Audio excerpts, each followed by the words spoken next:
Já, það framundan formannskjör í VFR og hér eru frambjóðendur komnir sem eru 4 og það Bjarni Þór Sigurðsson, Halla Gunnarsdóttir sem núverandi formaður, Flosi Eiríksson og Þorsteinn Skúli Sveinsson. Já, ég ætla nú ekki að fara hver hafa svona kynningu en þú ert í stjórninni, ekki? Jú, við setjum stjórninni. Já, fleiri? Já, Halla. Já, fyrir utan alltaf formanni. Já. En sko... Þú búin að setja lengi í stjórninni, ekki? Ég er búin að setja hérna í stjórninni 12 ár, 12-13 ár, en verið viðlagandi félagi frá 2009. Þegar ég kom inn í trúnaðarráð. En það er ekki, umsóknarfrestinum hefur ekki verið lokað, þannig að það gerist ekki fyrir morgunum hádeginu. Já. Þannig að það má vel vera að það bætist við. Já, en þið 4 eru ein komin á þessan, já. Þegar þú varst kjörinn varaformaður, var það ekki bara fyrsta skipti sem þú varst kosin í stjórn? Já, ég var búin að vera í stjórninni í ár þegar ég var kjörinn varaformaður. Já, þannig að þú er búin að vera það núna í 2-3 ár. Já, 2 ár, já. Og svo skemmtilegt að þú gefur kost á þér áfram. Já, ég ger það. Já, ég náttúrulega tók við formannskunni núna í byrjun desember þegar Ragnar Þór fór á þing. Og og það er náttúrulega hlutverk varaformanns að geta tekið við ef slíkar aðstæður kom upp. Það var auðvitað óvænt. Við áttum ekki dóna á þessum kosningum og hvað þá að formaðurinn færi á þing en ég bara brást skjótt við og stökk hann inn. Og hef bara haft mjög gaman af og ég held að sé alveg gagna af mér líka Já, við skulum vona það en Flosi, þú ert mikill félagsmálamaður. Já, ég hef verið í VFR síðan 2006 sem mitt stéttarfélag og hefur alltaf verið. Ég hef ekkert verið neitt mjög virkur í því. Ég hef verið 2 svar fulltrúi eða varafulltrúi ASÍ þingum eitthvað slíkt. Ég hef komið af ýmsum öðrum félagsstörfum og svo starfaði ég í nokkur ár hjá Starfsgreinasambandi Íslands. Framkvæmdastjóri þar og tel mig hafa mjög margt fram að færa í þetta starf sem ég er að ætla að bjóða mig fram í klukkan 12 á morgun eða ganga frá því klukkan 12 á morgun. Bæði reynslu mín og þekkingu verkefnishreyfingun og félagsstörfum almennt. Já, sem er mörg. En Þorsteinn? Já. Hefur þú verið stjórn VFR? Nei, ég hef aldrei verið stjórn, en ég var starfsmaður í VFR í 14 ár og frá 2007 til 2021 og starfaði lengst af sem sérfræðingur í kjaramálum. Ég er menntalafræðingur og ég hef raunin nánast unnið alla mína tíð við kjaramál og vinnuréttamál og komið að samningum, kjarasamningum, báðum megin vel við borðið. Ég hef notið þeirra forréttinda að vera bæði vinnuréttamegin launþegar megin og atvinnurekenda megin. Þannig að ég tel að það sé mikill styrkur fyrir formann stærsta stéttarfélag landsins að hafa það. Einmitt þetta, þetta er stærsta stéttarfélag landsins en svo eru svona minni félag sem er stofnað til að undanferðu. Hvað heitir virðing til dæmis? Og svo svona svört atvinnustarfsemi, það ekki... Já, þú ert ekki að leyfa að kalla virðingu stéttarfélag, skilur. Nei, ekki við okkur hérna sem hér erum. Nei, en ég skil hvað þetta fara á og auðvitað er hvað ég að segja, vegið af okkar, ef notum það vonda vinnumarkaðsmódeli eða svona þessu fyrirkomulag sem við höfum haft hérna býsna lengi, að svo til all launafólk væri í stéttarfélagum, semdum kjör sín með einum öðrum hætti sameiginlega. Og maður sér, það eru ýmis félög sem eru, ég vil ekki kalla félög sem eru alveg á þessu gráa svæði og svo eru bara fleiri og fleiri sem hafa valið að vera ekki í stéttarfélögum sem ég held að sé líka áhyggjuefni að það er að vera sem flestir í hreyfingunni, þá verður hún öflugust og sterkust og svo getum við, ég held að við hljótum að vera alls sammála að virðing er ekki stéttarfélag og ekki að fá það heiðursnafn. Þetta hefur verið kannski svona verkefnishreyfingin og ASÍ skilgrein er eiginlega þetta sem eina af helstu ógnunum þar sem svona gul stéttarfélög ásamt svona öðrum svona vandamálum eins og svona þetta gig-hagkerfi þar sem fólk er svona kallað til vinnu bara lítið stuttastund í einu og síðan stutt síðan við vorum á svona vinnustofu hjá ASÍ, þá var þetta svona þessi 3G, það er þessi gulu stéttarfélögin, gig-hagkerfið og síðan þessi gervigreindin og svona breyting og störfverðna tækni breytinga. Það svona kannski sem ógn við störf. Það ógn við kannski verkefnishreyfinguna og stéttarfélög og þessi losara bragur á eins og Flosi nefndi það nú bara hérna á þannig það að segja svona, þessi gulu stéttarfélög og svona aðför að vinnumarkaðsmódelinu og vinnulöggjöfinni. Það sótt að henni. Bara með frálsi félagsaðild og svo framvegis þannig að við þurfum að vera varbergi þarna. Og breytingur og lögum ríkissáttasemjara? Allan við viljum að það verði veruleg sátt við verkefnishreyfinguna á breytingum á þessu lögum. Það kannski gleymist svo líka í umræðinu eins og Flosi nefnir að það að aukast að fólk fyrir utan stéttarfélög. Jú, það kannski sannlega semur sín kjör og allt það. En það gleymist alltaf í umræðinu að lágmarkskjörin eru í kjarasamningum sem stéttarfélögin semja Þannig að þegar fólk segir ég er utan stéttarfélags, já, en hver samdum, veikindaréttiðinn, orlofsréttin og svo framvegis. Það gleymist alltaf í umræðinni líka, bara til dæmis, bara ef ég nefni dæmi til dæmis þegar ég var að vinna í VFR og það var verið að kjósum verkföll og fólk var að hóta í að ég hætti stéttarfélagina því að ég ætla ekki að fara í verkfall og svo framvegis. En þegar maður fór svo inn á þessa línu og sagði fólk, heyrðu, en hver samdi fyrir þig veikindaréttin, orlofsréttin og allt það sem er í kjarasamningum. Þá var svona eins og fólk tók eitt skref tilbaka og alveg, já, það er reyndar alveg rétt hjá þér. Þannig að þetta gleymist líka alveg í umræðinu, sko. Halla, hvað er brýnast nú? Kaup og kjör. Já, en það er ykkur samningar framvinda? Nei, núna erum við náttúrulega inn í langtíma kjarasamningum sem voru undirritaðir fyrir árið síðan og þeir voru undirritaðir við náttúrulega ákveðnar aðstæður og forsenda þeirra var að verðbólgan myndi fara niður og þar með var vonast til þess að vextir myndi fara niður. Það er ekki gert enn nema mjög litlu marki. Þannig að þar finnst mér vera eitt af stóru verkefni verkalýðshreyfingarinnar núna. Það var líka samhliða þessum kjarasamningum undirritaður svona ágætur stjórnvaldapakki og forsenda þeirra er að staðið verði þau gefnu loforð. Þar á meðal eru hlutir eins og gjaldfrjálsar skólamáltíðir sem hafa gengið í gegn, sérstakur vaxtastuðningur, en líka að brúa bili milli fæðingarorlofs og leikskóla og önnur svona mál sem eiga í rauninni að styðja beint við barnafólk og fjölskyldur. Þetta eru óbúslega mikilvæg mál, ég ætla bara að klára, en stóra málin náttúrulega sem hefur áhrif á þetta allt saman, á kjörin, á verðbólguna og efnahagsástandið eru húsnæðismál. Og þau eru það er húsnæðiskrísa á Íslandi og síðustu kjarasamningar hefðu náttúrulega átt að vera breiðholtssamningar. Þetta er bara þannig ástandið er þannig. Verkalýðshreyfingin hefur þetta stigið sterkt inn með Bjargi og svo með Blævi og við vorum nú að afhenda fyrstu íbúð þar núna daginn og það sem að verður til leigufyrirkomulag sem að sýnir hver leiga getur verið í raun og veru. Eða hver hún er í raun og veru og ætti að vera þegar þú hleypir ekki bara einhverjum hagsmunaaðilum og svona gróðaaðilum á nokkrum stöðum og þú enda með að borga kannski 40%, alltaf 40% hærri leigu til þess að geta ákveðið fjármagn ratað í svona ólíka vasa.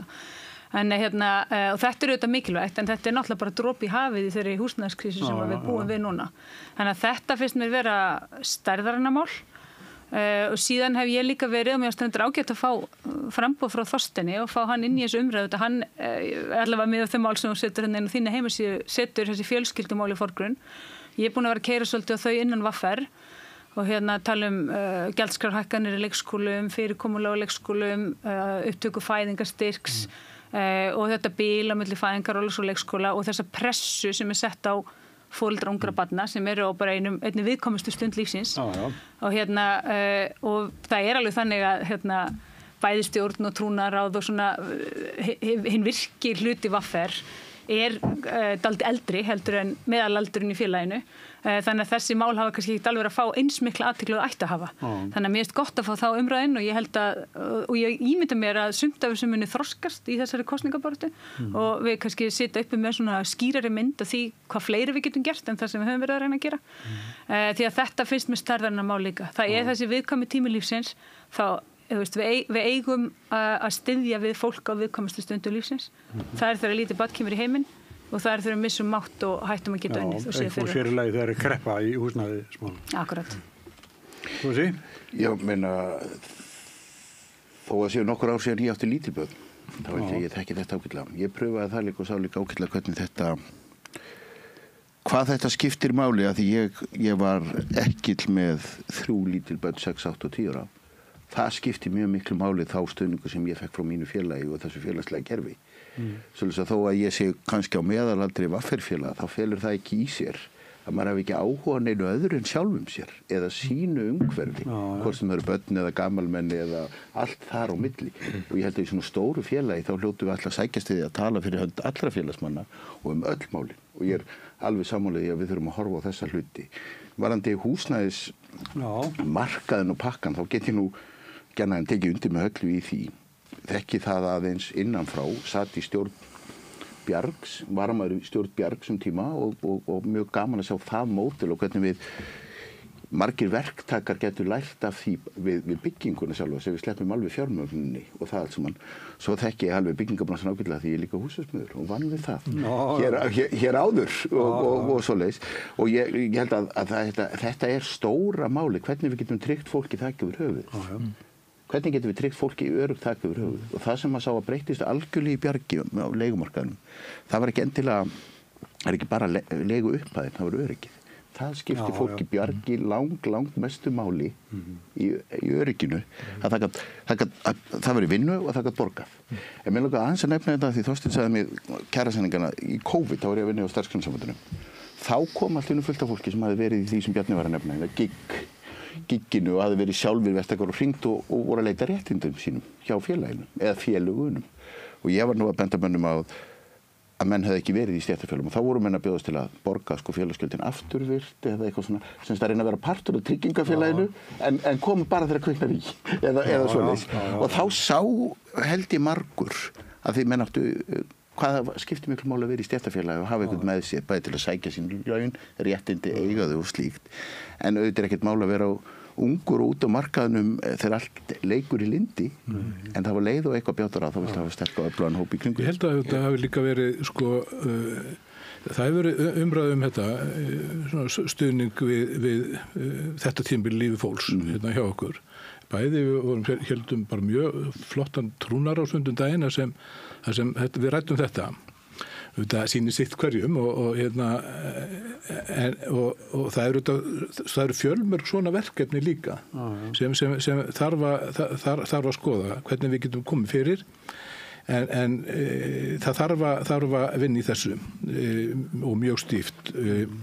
Ég held að þetta verður nú tekið fyrir aðalfundi hjá okkur lagt fram að einhverju leyti þar þannig að menn halda þessar vinna áfram, verkefnin er ekkert búin og það er alveg rétt sem við ræðum að það er húsnæðismál, þau skipta gríðarlega miklu máli og þegar ég kom inn í stjórn, ég kom inn á tímabili sem var mikil róstur í félaginu, það var stjórnarfundur stóði yfir frá bara 5:30 til 10:11 á kvöldin og það var gríðarleg læti og erfitt fyrir formann að stýra. Ég kem hérna inn sem varamaður einu sinni og með tillögu í vasanum það að stofna húsnæðisnefnd VFR.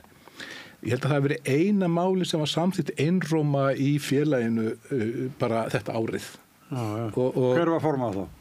Kristinn Örn var formaður en svona stríðandi fylkingar, það er bara samanust að samþykkja þetta og það er svona kannski það er svona upphafið og VFR hefur svo sem gengið undan í þessum húsnæðismálum og auðvitað þetta verkefni blævarverkefni sem er núna í gangi, þessar 36 íbúðir sem eru í leigu fyrir VFR-félaga að það er byggt í raun og á þessar hugmyndarfræði sem var lagt upp með þeirra Bjarg og stofna að stofna félag við hliðin á Bjargi sem væri þá fyrir að því að Bjarg er eingöngu fyrir fólk sem með svona ákveðnar þessar lægstu tekju tíunnar en Blær er hugsað fyrir þá aðra en það hefur enginn vilja að fara í þetta verkefni menn hafa verið að skoða þetta mjög ítarlega innan verkefnissefingar en VFR reiða vaðið, gerði þetta pælútverkefni það bara hefur gengið bara vonum framar.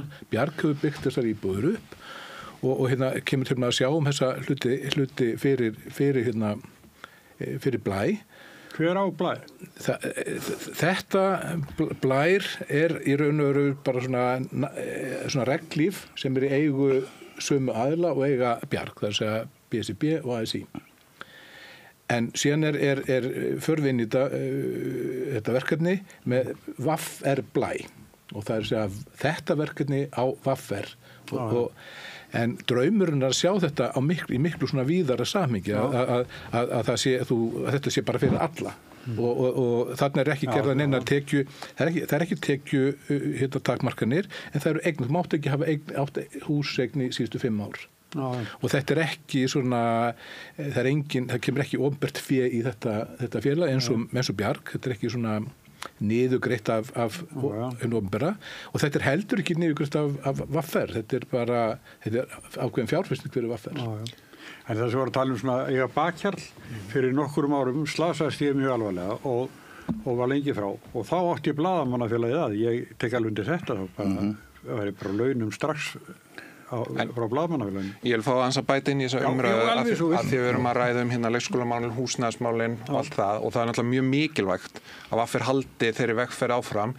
Ég veit að þetta mjög mikil tregða í gangi, þetta vildu óska þess að við gætum bara farið og byggt fleiri hundruð íbúðir hérna á stuttum tíma en þetta helst þetta allt í hendur, þetta eru sveitarfélögin og borgin og allt sem að koma að þessu og því miður alltaf mikil hægagangur í þessu.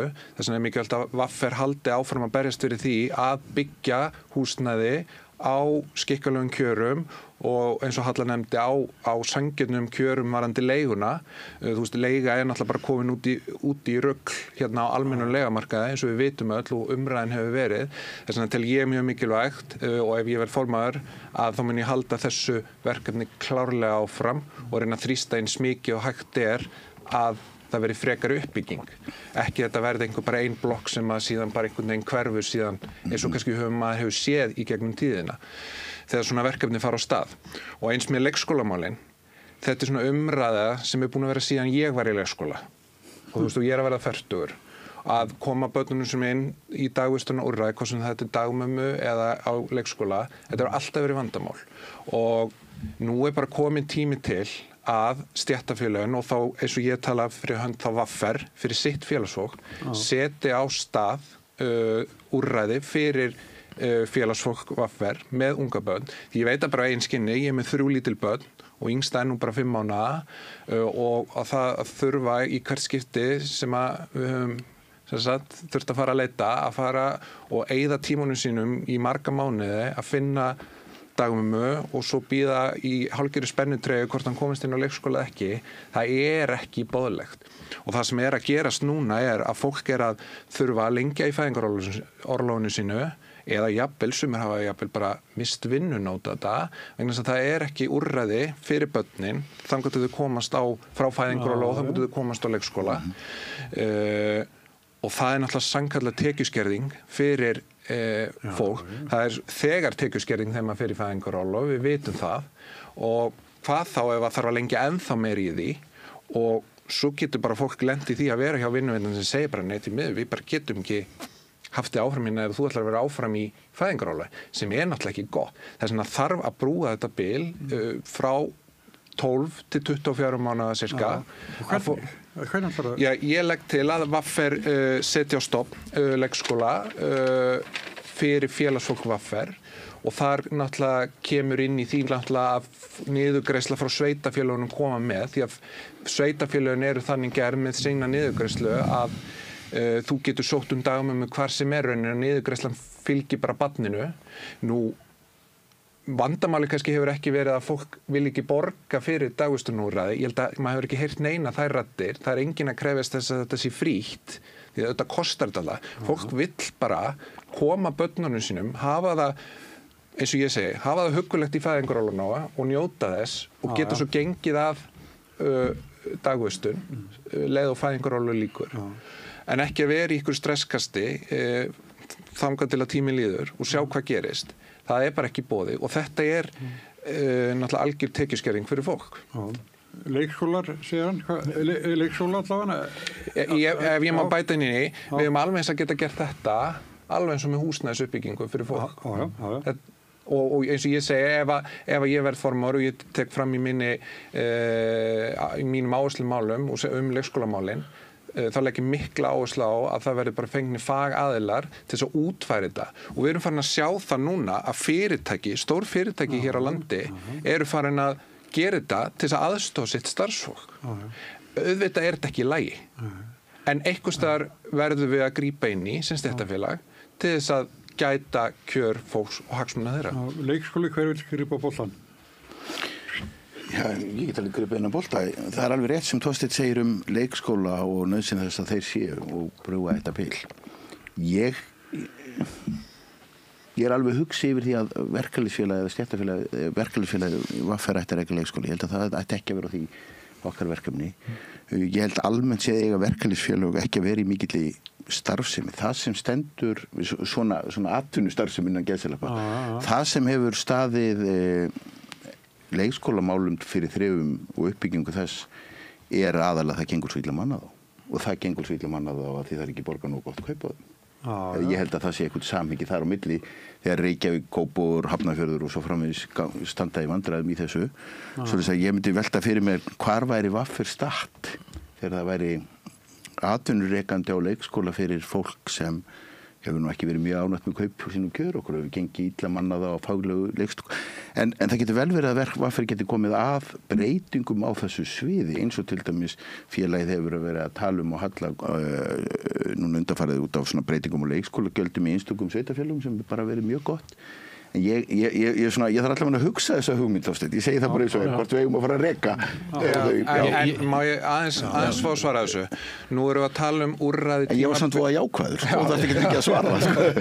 Nei, nú er ég að tala tímabilið 12 til 24 mánaða. Vegna þess að flest börn er að komast inn 2 ára aldur inn á leikskóla í sínu sveitarfélagi. Auðvitað vitum við það að það er búið að vera stór vandamál hérna í Reykjavík. En auðvitað er þetta mismunandi milli sveitara. En mesta vandamáli er þetta tímabil, það var farið í lengingu á fæðingarorlofinu sem var frábært upp í 12 mánuði, en hvað svo? Það er ekkert að frétta. Þannig að það er það tímabil sem við erum að horfa á, eftir það rauninni taka sveitarfélögum við sem þau hafa verið að gera. Og vandamálið það er bara ekki næga dagmömmur sem að hafa verið að brúa þetta bil. Það er eitthvað sem þeim hefur fækkað mikið. Fækkað gríðarlega mikið og ég get bara sagt að eigin raun að við erum búin að vera með sömu dagmömmuna, við erum mjög heppin, því miður eru bara allt og margir ekki svo heppnir. Og það er fáralegt að þurfa að segja frá þessu. Við þurftum að tala við hana áður við fórum út í það að spá í hvort við værum að fara að koma með annað barn, eða þriðja barni. Þetta er náttúrulega ekki í lagi. Og þegar kom svo í ljósa núna síðast, þegar við áttum vona okkar þriðja barni, þá höfðum við strax samband við hana og hún var viss á undan foreldrum okkar að við áttum vona barni, til þess að tryggja ykkur pláss. Og þá var þegar 3 konur á biðlista hjá henni fyrir næsta ár. Þannig að það sýnir hvað vandamáli er stórt. Og meðan sveitarfélögin og ríkin er ekki að grípa þarna inn í, sem er ítrekað búið að reyna að fá það til þess að gera, að þá tel ég mjög skynsamlegt að stéttarfélögin sem er að halda uppi og reyna að bæta kjör félagsfólks, að þeir grípi þá þarna inn í. Landsveigum heitt í Höllu. Þú búin að hlusta á húur hérna. Já, mér finnst aðalatriði vera, og það er rétt sem Þorsteinn segir, að þessi pressa sem er sett á foreldra ungra barna, hún gengur ekki. Og að skella á þig fjárhagslega óöryggi á þeim tíma þar sem þú ert að reyna að halda utan lítið líf sem er komið í heiminn, það er bara ekki boðlegt. Og þetta samfélagið áróslega mikið undir að okkur takist vel til að styðja við foreldra sem þurfa annast börnin sín. Við þurfum á börnum að halda. Við þurfum á börnum að halda og við þurfum að halda þessu sæmilega í lagi, þú veist og ekki með einhverjar tengslaraskanir alveg út í óendanlega, Þannig að því minni streita sem er hjá foreldrum, því minni streita er lífið barns og því betra. og var bara mitt fyrsta verk þegar ég kom inn í stjórn VFR var að setja þessi mál á oddinn og við héldum málþing og gerðum úttekt á þeim kostnaði sem foreldrar bera af því að koma barni á leikskóla. Þetta rataði hluta til inn í áherslur fyrir síðustu kjarasamninga. Þar er talað að brúa bilið. Þakið í fæðingarorlofi að fara hækkað. Þannig að voru stigin svona ákveðin skref. En eftir situr þetta óöryggi. Ég persónulega mjög hikandi gagnvart þessari þróun með að fyrirtæki sé að setja á laggirnar leikskóla og ég tel að það mun ekki standast. En þess að ég tel ekki að það geti komið fyrirgreiðsla frá sveitafélögum til þess að veita ákveðnum börnum forgang í því skyni að halda einhverju ákveðin atvinnustarfsemi gangandi. Ég held að það standist ekki. Einkareknir leikskólar. Já, það er ekki, við erum að tala núna fyrirtækjaleikskólana sem hafa verið boðaðir sem er ekki komnir á laggirnar og þetta er ekki... Ég myndi VFR, þau myndi... Já, nú er ég að útskýra þá afstöðu minni, ég er smá hikandi við þessa hugmynd að fyrirtæki sé að stofna leikskóla sem er svolítið hugmyndin sem Þorsteinn er að tappa inn í.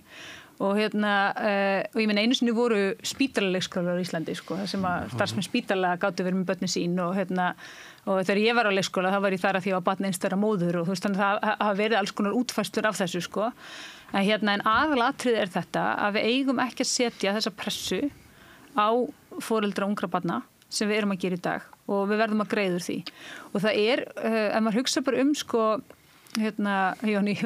skemmtileg boð í gær sem var einsaldi góða að vera að tala þetta og pressun og foreldra það var einu sem sagði ekki manni eftir þegar ég var barn að foreldra var alltaf að vakna með börnunum sínum.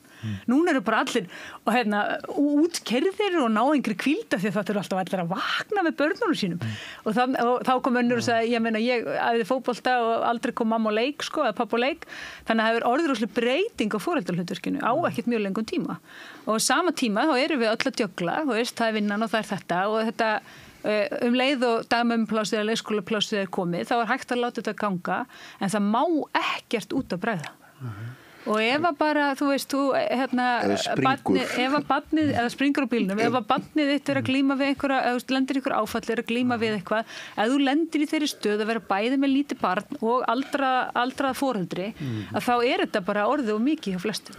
Þannig að þetta er það sem við þurfum að hlúa að fólki á þessum tímum lífsins. En ekki stofnaði leikskóla. Ég hef bara áhuga á þessar umræð. Mér finnst bara, ég skil vel að þessi umræð komi upp og mér finnst það bara eðlilegt og hún þarf að þroskast og svona, en ég er búin að lýsa svona minni afstöðu til þessara hugmyndar að fyrirtæki er ekki leikskóla og þetta er svona angi af þeirri umræðu. En þá eru, að því þú talar þetta, að þú hafur áhyggjur að vera að stofna fyrir ákveðna hópa. Nú erum við öll hér í framboði fyrir félagsfólk VFR og við erum að huga þeim. Ef við ætlum að vera að huga rauninni að öllu landinu, öllu fólki, hverji koma með börnunum á leikskóla og annað, þá erum við náttúrulega bara komin út í rosa pólitíska umræðu og við vitum það að meðan stjórnvöld og sveitafélög og annað er ekki að standa sig í þessu dagvisturnar úrræði, að þá er mjög mikilvægt að við sem stéttarfélög og þá horfi ég líka bara á önnur stéttarfélög grípi þá bara inn í, alveg eins og við myndum gera það, að setja á rauninni stofn leikskóla fyrir þennan aldurshóp. En punkturinn minn Þorsteinn var ég tel að þetta niðurgreiðslumódel mun ekki standast. Þú meina niðurgreiðslu frá sveitafélögunum, en hún gerir það. Það sem að sveitafélögin er að niðurgreiða. Sveitafélögin niðurgreiða eftir sínum eigin biðlistum, en þú getur ekki sett ákveðin börn í forgang, eins og staðan er núna. Já, ef að ég veit bara sem foreldri, ef ég til dæmis myndi setja barnið mitt til dagmömmu í öðru sveitafélagi heldur en ég er í dag, þá fylgir svo niðurgreiðsla með. En dagforeldrakerfi er annað heldur en leikskólakerfi og þú ert að tala um leikskóla. Já, leikskóla líka. Þú gætir, nei. Jú, ekki, það færist yfir. Já, fjármagn fylgir barninu, en forgangur sveitafélagsins er út frá aldri og kennitölum, en ekki út frá hvar foreldri vinnur eða í hvað stéttarfélag foreldri er og það er það sem ég er að útskýra ég til að standast ekki. Já, það getur vel verið að það getur ekki staðið, en meðan sveitafélögin en meðan sveitafélögin er ekki að geta komið inn öllum börnum sem þeir segja sjálfir að þá fylginni og þú kemur síðan barninu þínu á einhvern annan stað þá fylgir svo niðurgreiðsla. þeir eru ekki fyrir að segja stopp, nei, þú verður bara áfram á biðlista þangað til þú kemst inn hjá okkur, þá færðu niðurgreiðslu. Þetta náttúrulega bara algjörlega fráleitt og ég til að bara, það sé mjög, og þetta bara svör til sveitarfélagana þegar við sjáum að fyrirtæki annað eru bara að reyna að grípa boltan og þannig erum við að bæta kjör og nú erum við að horfa á félagsfólk við bætum náttúrulega sannarlega kjör fólks. Það þýðir ekki alltaf að vera með þessu umræðu, við þurfum að skoða þetta, við þurfum að velta þessu, við erum sammálausn, en hvernig við ætlum að gera þetta, alltaf vera að ræða þetta, þá gerist ekki neitt. Það þarf að fara í þessi mál núna og ekki seinna en í gær.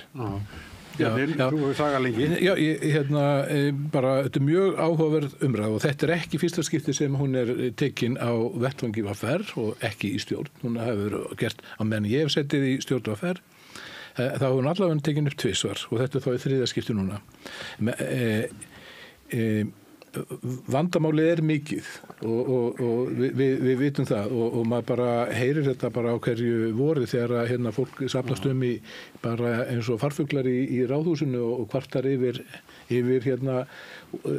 úrræðaleysi en við vorum að taka saman svona hversu bara í tengslum við fæðingarstyrk, það voru að veltaði fyrir okkur hversu margir einstaklingar þetta væru.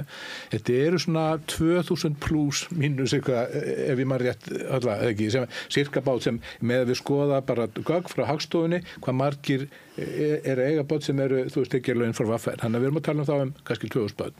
Þannig að þá þetta spurning hvað á að gera og þá fara langt inn í þetta verkefni. Ég svona á því að það ég reyna að þrýsta á sveitarfélög.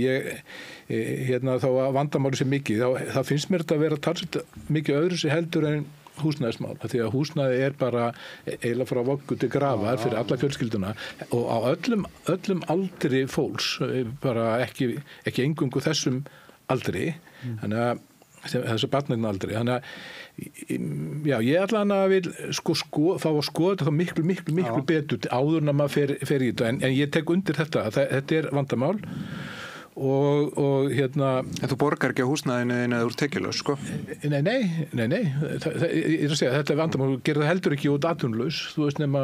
Nei, ég að segja að þessin mikilvægt að leikskólamáni sé að þetta bil 12-20... Ég ekki að gera lítið úr þessu vandamáli, alls ekki, nema síðu sé. En ég bara bend á það að við stöndum fram fyrir þá mjög miklu vandamáli að ef það fæðast 2000 börn, hver eiga að fá þessi plás á að vera það með 2000 plás eða fleiri, allan þarf að velta þessu mjög vel fyrir sér. Já, hvenær verður kosið? Ég held að fyrstu vikuna í mars byrjar kosningin. Mér minnir að þetta hafi verið 4. Ég hef heyrt það, eiginlega gengur eiginlega ekkert upp nema að þetta byrja 4. því að það þarf að vera búið að kjósa fyrir. Mér fannst eitthvað segja 7. en það getur líka alveg verið 4. Ég vil þetta byrja út á 3. og 4. Það er ekki búið að gefa út nákvæmlega, en það er snemmi í mars. Það er í mars, já. Og kosning opin í viku eitthvað slíkt. Og rafræn og svo það ætti að vera tiltölulega auðvelt. Og eitt af því sem náttúrulega maður vonar að því við erum allavega 4 í frambúði að það verði góð þáttaka. Að því auðvitað skiptir ábúðslega fyrir máli fyrir hvert þeirra okkar sem kjör hlýtur að hafa verið kosin að það hafi stór hluti félagsmála tekið þátt. En verður munu 2 efstu fara í... Nei, það er bara efsti. En að því að Bjarni nefndi fæðingarstyrk og öll þessi ár mín sem ég vann hjá VR, þessi 14 ár, þá var ítrekað verið að spyrja eftir fæðingarstyrkjum sem önnur stéttarfélög bjóða upp á. Þetta er bara styrkur sem þú sækir þegar þú ferð í fæðingarorlof. Og það hefur alltaf verið neitað fyrir þessu. Og þessi neitað til þess að áherslumálunum mínum er breyting á varasjónum. Varasjónun er sjóður sem búin að starfrættu síðan 2006. Þar getur þú sótt styrk til þess við líkansrækt, sálfræði, þjónustu og svo framvegis. Glerugu. En þetta er bara einn sjóður, ein upphæð á ári sem dugar vall upp í hálft líkansræktakort. Staðan fyrir að önnur stéttarfélög hafa verið með fasta styrki, þú getur sótt sérstyrk með líkansrækt, sér fyrir glerugu, heyrnartæki, sálfræði, þjónustu og svo framvegis og meðal annars fæðingarstyrk. Og þessi sjóður eins og ég sagði er settur á stofn hérna 2006 og það er búið að vera óánægja, ég byrjaði 2007, það er búið að vera óánægja með þennan sjóð öll þessi ár og það sem kannski er sorglegast í þessu öllu saman og það hefur aldrei einhvern veginn verið rætt að fólk að fá mismunandi upphæðir inn í þennan sjóð. Einstaklingum með 400.000 á mánuði fær minna heldur en einstaklingum með 800.000 á mánuði. Sko, stéttarfélag á ekki að vera mismunna fólki þegar kemur að styrkjum. Þetta á bara að vera fastir styrkir. Þetta alltaf einhver mörg hversu hátt og það bara útfært rauninni. Bara við skoðum með önnur stéttarfélög, það einhver hlutvöll og annað og fólk gerir sig grein fyrir því. Og þetta ítrekað verið að kvart yfir þessu. Ég veit að ákveðnir stjórnarmenn hafa líka talað fyrir þessu, en það alltaf eins og sé komið fram fyrir daufum eyrum.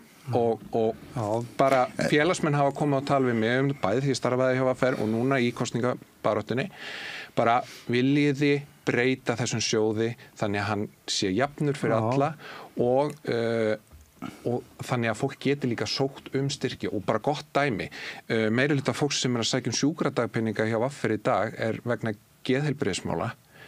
Hvernig væri ef við værum nú með styrk til dæmis fyrir sálfræði þjónustu og annað þá mögulega myndi kannski einhver minnka notkun á sjúkrahúsunum þegar kemur að því. Og þetta mjög mikið hitamál hjá félagsfólki og bara, ég er búin núna bara síðustu dag bara viljiði breyta þessu. Það eru kannski 2 módel. Annars verður menn leggja saman í sjóð, allir félagsmenn. Þú veist, menn borga ákveð hlut af launum sínum og sen úthlutað öðrunum, eins og hjá mjög mörgum stéttarfélögum eftir ákveðnum reglum.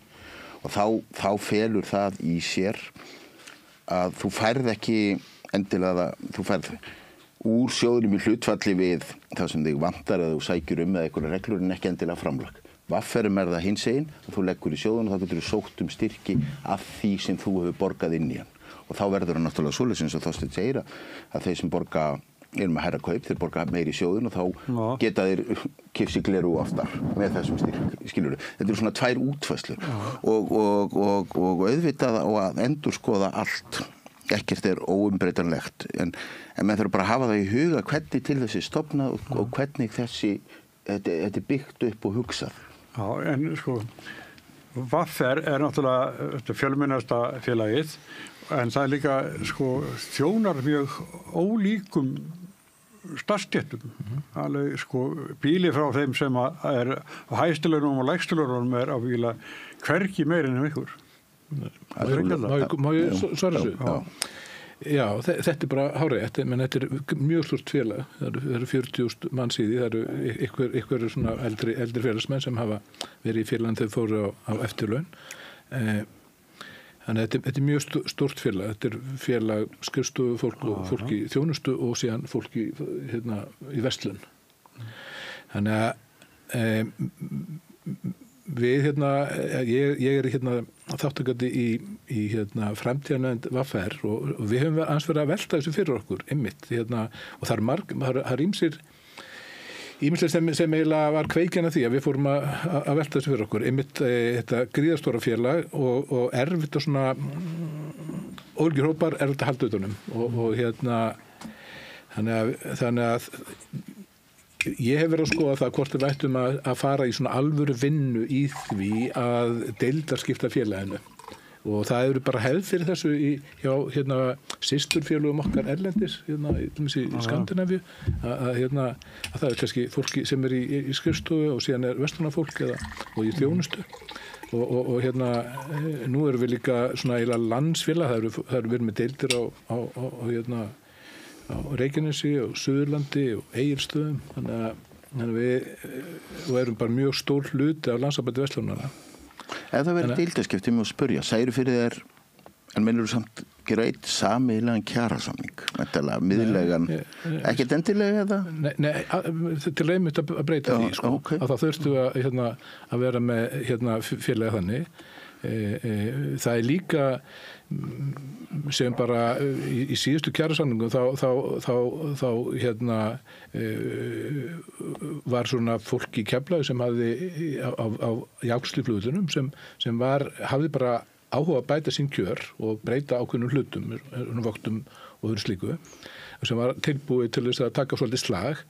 En svarið hjá samtökum atvinnulífsins er það að þeir geta þá settlumis verkbann, nota verkbannsvotnið á okkur og við stóðum bara frammi fyrir því að 25.000 manns gátt átt að hættu að vera sett verkbann á það. Þannig að það margs að gæta og í þessu og ég held að væri þess virði og eins og segi hef verið að vinna þessum tillögum innan félagsins í þeim nefndum sem félagi skaffar okkur til þess að framkvæma. En fólki á Suðurnesjum sem var tilbúið í átök. Það var að tala um þau. Það var að tala um það. Ég var að tala um það. Hversu? Fólki í Keflavík sem hefur verið að tala um það. Já, ég veit það. En hvað varðu það? Af því að hótunum frá SA var svo mikil með verkbanninu. Samningur var þetta bara lagðu fyrir fólki í Keflavík og það var niðurstaðan. Við Hallastóðunum vorum í þessu. Bættust þeirra kjör? Sko við vorum náttúrulega í ofboðslega skrítinni stöðu í síðustu kjarasamningum og við lendum í rauninni í mjög þröngri stöðu inn í þessum kjaraviðræðum.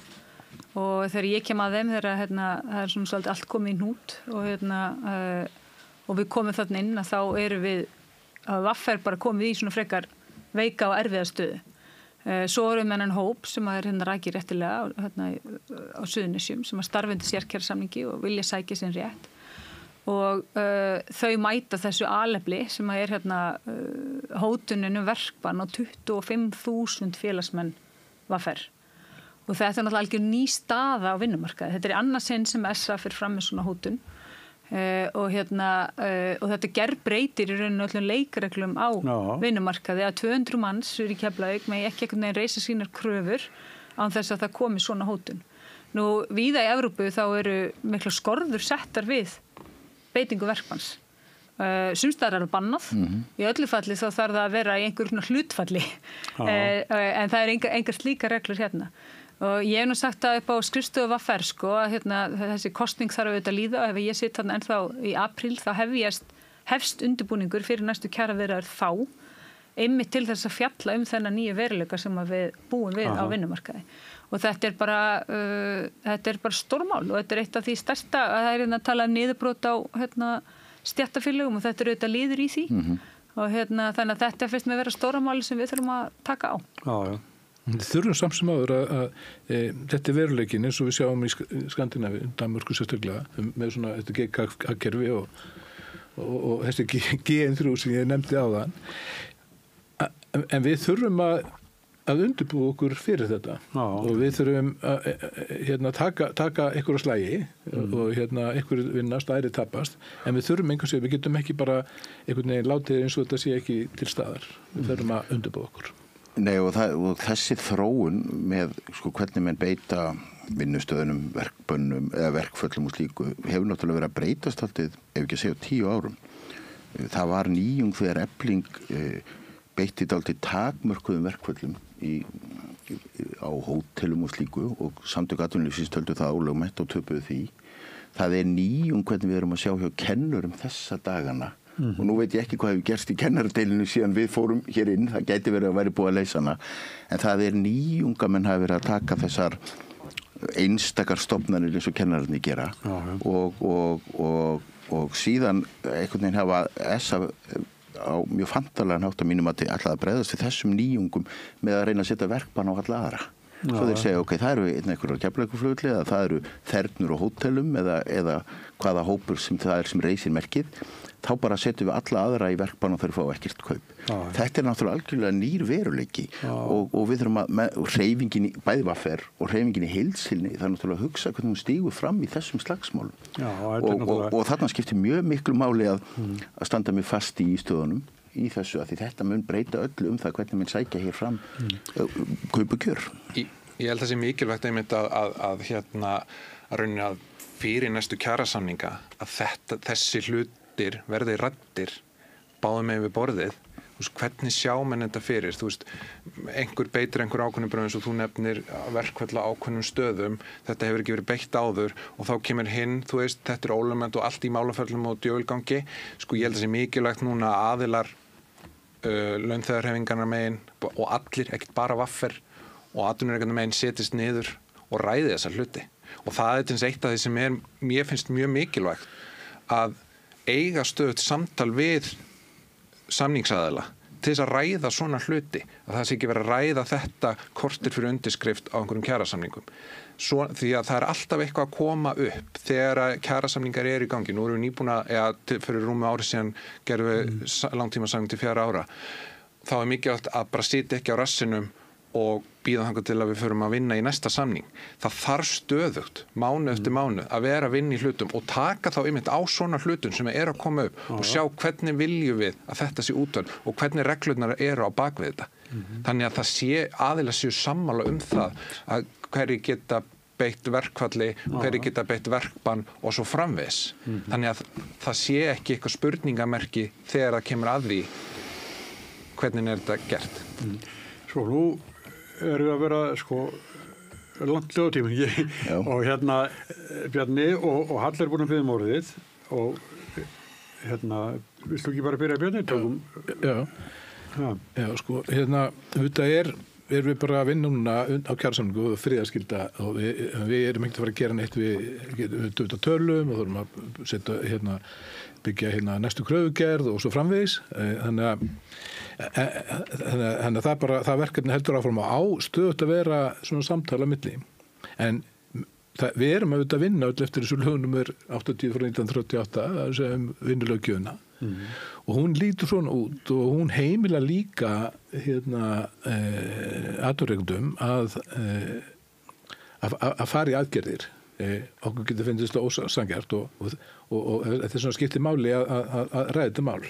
Við hér á Íslandi erum með 90% þátttöku í stéttarfélögum en í Frakklandi eru þau bara 7% en þar eru mjög öflug félög sem gera það samning þá yfir allan vinnumarkaðinn í raun og veru, jafnvel þó fólk sé ekki í félögunum.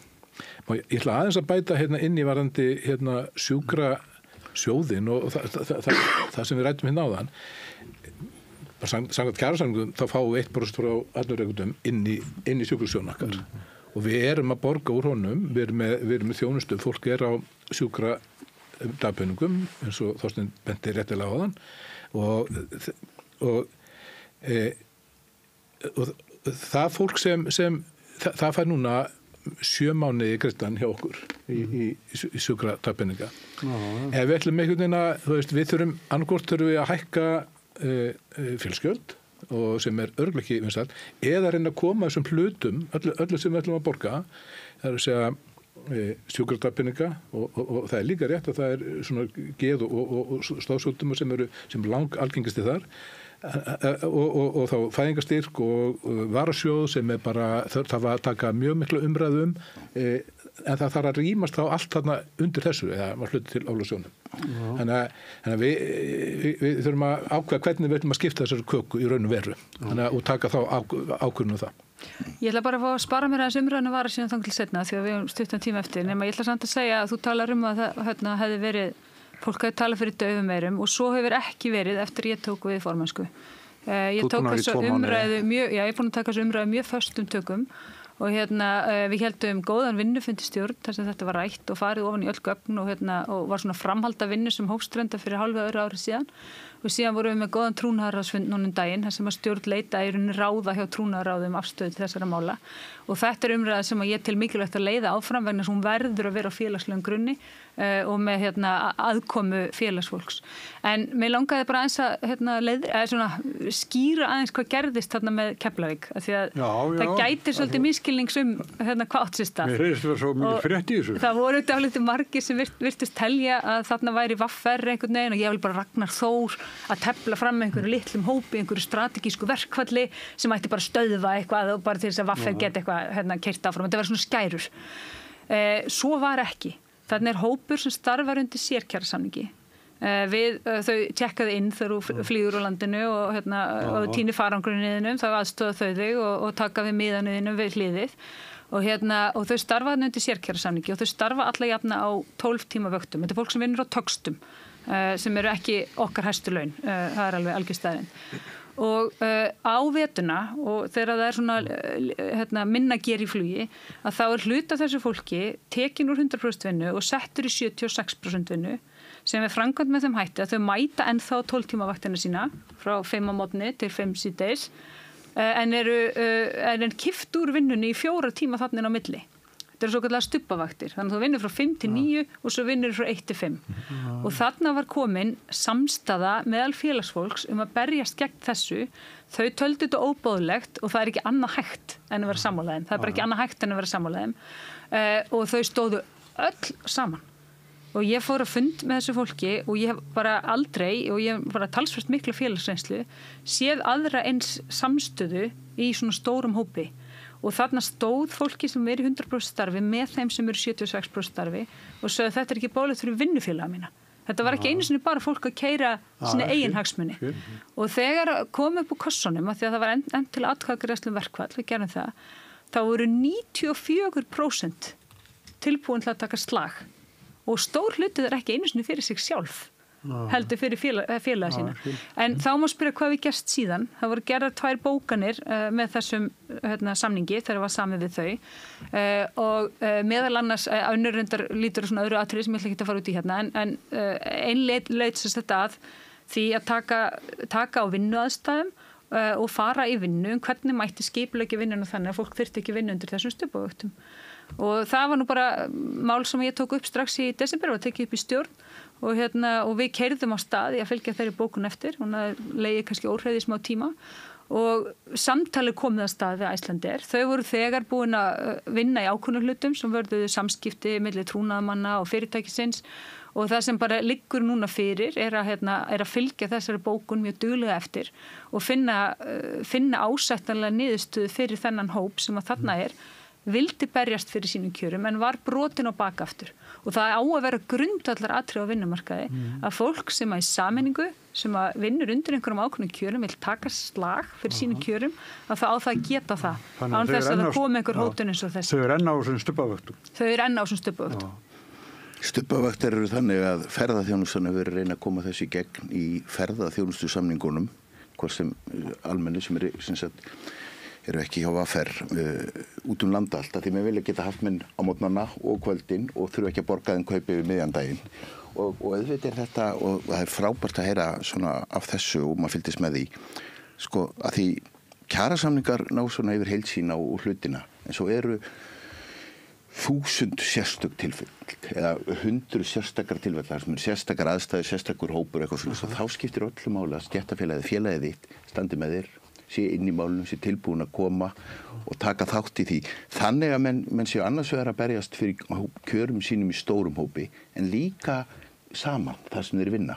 Og það eitt af því sem ég held að skipti mjög miklu máli ef að mér gengur þokkalega í þessum kosningum og svoleiðis að það eru fullt af þessum hlutum og þeir snúa líka þessari félagsvitund sem við sáum að hefur aðeins verið að detta niður, menn ekki félögum, finnst engin ástæða til þess og versti frasi Íslands að sko Pálmi Hagkaupum hafi gert meira fyrir launafólk en verkalýðshreyfingin sem sér það alltaf ennþá dugga upp nokkrum sinnum og þetta tengist, finnst mér líka bara hvernig við lifum í samfélagi, menn að þar að leiðandi hljótum við að þarf að stíga líka sterkari skref hjá VR í styttingu vinnuvikunnar. Ég held að þar eigum við ýmislegt óunnið, hún hefur gerst með öðrum hætti, orlofsdagarnir, þeim hefur ekkert fjölgað þar eða mennur komast fljótt þar upp í þak með okkurum hætti, það hefur breyst á öðrum marka, ég ætla ekki að fara inn í það. Svolítið að verkefninu er óteljandi, félagið er óbúðslega flugt, ég held að það sé ofsalega gaman að starfa í því, ég hef verið býsna ánægður með mitt félag þau ár sem ég hef verið í því og þessna tel ég, þú veist, maður með minn bakgrunn, reynslu, þekkingu myndi nýtast þessu félag og félagsmönnum þess afar vel. Þú síðastur? Já, sko það sem þetta er bara búin mjög góð umræði hérna hjá okkur í dag og það sem ég held að lykillinn í öllu þessu og eins og Hallar að nefna hérna með þetta verkbann sem var fyrirhugað á Keflavíkurflugvelli og allt það sem ég held að stóra vandamáli hafi verið síðastliðin ár hjá VR að hlusta á raddir félagsfólk. Það hefur verið einblínt rosalega mikið á hvað að gerast í pólitíkinni, hvað ætlar stjórnvöld að gera. Að sjálfsögðu kjarasamningurinn ekkert bara það sem að bæta kjör fólks. Að sjálfsögðu það sem að stjórnvöld koma með hvernig ríkið rekið og allt það. En það hefur eingöngu eiginlega bara verið einblínt á það og þess vegna hefur félagsfólkið innan VAFR dálítið mikið glemst, eins og til dæmis bara þessi umræðu sem við erum búin að ræða hérna, varasjóðin, leikskólamálin og svo framvegis. Þú nefnir hérna styttingu vinnutímans og hérna lengingu í hérna orlofsdögum, að það náttúrulega eitt af þeim áherslumálum sem ég legg til í næstu kjarasamningi ef ég verð formaður og við munum setja í kröfugerð að það verði jafnaður út vinnumarkaðurinn. Við erum að sjá það að hið opinbera komið ansi nálagt almenna markaðinum, bæði í launum og öðru, og það náttúrulega bara ekki í lagi að þessi tveir vinnumarkaðir sem sikkura vinnustundirnar og þannig að ég vil sjá að almenni markaðurinn fari inn í 36 stunda vinnuviku, alveg svo opinberu markaðurinn, og allir séu með 30 daga orlof en ekki eins og almenni markaðurinn frá 24 upp í 30 og þú þarft að vinna einhver x mörg ár til þess að ná upp í þetta. Sannarlega náðist nú ákveð hérna í síðasta kjarasamningi, það var styttur tíminn til þess að komast eins upp í 30 dagana frá með 1. maí núna næstkomandi þarf að vinna í 6 ár en ekki 10 ár eins og var, en það bara ekki nóg. Þetta þarf bara að fara upp í 30 og það þarf að jafna þennan rétt á milli vinnumarkaðarins, og þess að tel ég númer 1, 2 og 3 það að hlusta á raddir félagsfólk sem ekki hefur verið gert síðustu ár hjá VAFR. Herðu, við verðum að enda þetta svona. Já. Það maður ekki svona lokaverð en svo. Nei, bara takk fyrir að gefa okkur kost á að koma okkar skoðunum á framfæri í stöðun ykkar. Ég getur að hitta sér pallborð ykkur starf næsta, eða ekki? Öruglega, sko. Ég náttúrulega gett frambúð komið fram, þannig að þetta nú bara svona rétt að sigla í gang. Já. En það nú svona... Þetta fín genir að pröfa. Já, Þorsteinn Skúli, Flósi, Halla og Bjarni Þór, þakka ykkur fyrir komuna. Takk sem leiðis. Og hér eftir augnablik verður minn yngri bróðir komin hérna til mín og við ætlum að ræða stjórnmálin með okkar hætti. Eftir augnablik. Ertu á leið heim úr vinnu? Stilltu á FM 89,1. Með því að ganga í leigjendasamtökin styður þú baráttu leigjenda. Leigjendasamtökin eru fyrir öll þau sem vilja vinna að réttlæti og öryggi á húsnæðismarkaði. Leigjendasamtökin.is. Allt það besta ókeypis. Hrósaðu náunganum. Það betra. Samstöðin þar sem manneskjurnar koma saman.